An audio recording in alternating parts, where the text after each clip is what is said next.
the steps that we go through in market systems development to design an intervention that reduces poverty. I'll go straight into it because I'm trying to keep time today. So, so we spoke about the problem we're trying to resolve. We created a vision. We created a logic to get to that vision of the future. We select a particular market systems that we want to intervene in. We talked about incentives and triggers. We talked about how to use those incentives and trigger. We then showed that all of the stuff that we're doing to date is essentially assumptions. So we have all of those things that we've done before now is all assumptions. So we need to validate those assumptions. Today's topic then is about tools. So we're about to start the designing of the intervention. I'm going to talk about 3 particular tools that I think that all market systems professionals should really be familiar with, because these tools makes it easy to design an impactful intervention. So the first is intervention model canvas.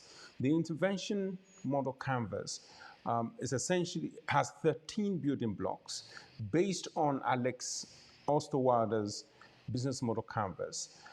It presents all of the elements that you will need in an intervention. Some of which we've been talking about for the past few days.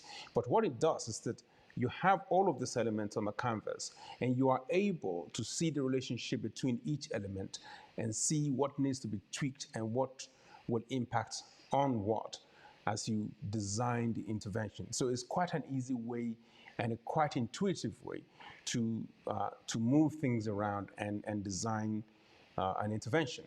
I have done a video on this. Please, if you want to know more, please search the video, or I'll put a link to the video archive. The second tool is the business model canvas. The business model canvas created by Alex Osterwalder is an amazing tool because we are in the business of changing behavior. We're trying to get private sector actors, private sector businesses to change the way they conduct their business to be more inclusive of our beneficiaries. So if you want to do that, then we need to be able to, we need to understand their business model, and we need to be able to identify which element of their business model needs a bit of tweaking, redesign, so it can be inclusive of our beneficiaries.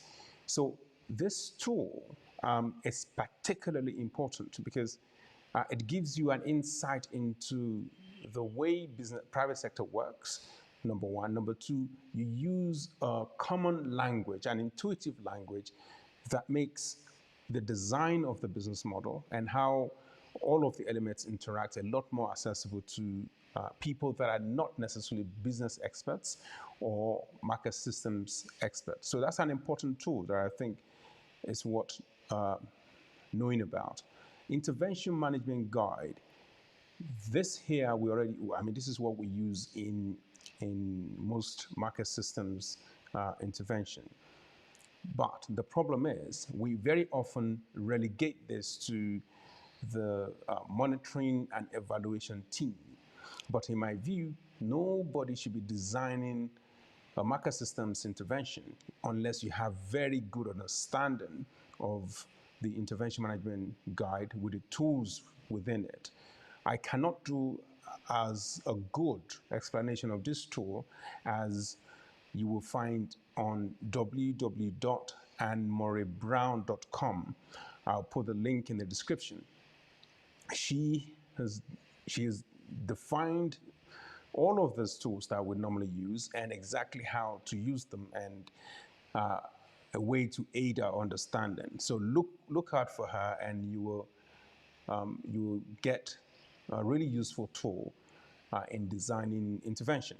So yet again, I've gone over my time, and I would like to say thank you very much for watching. Please leave comments and suggestions and so on below, and I'll see you tomorrow to talk about partnership, probably the most important element of designing a market systems intervention. There's a lot of things that's evolved.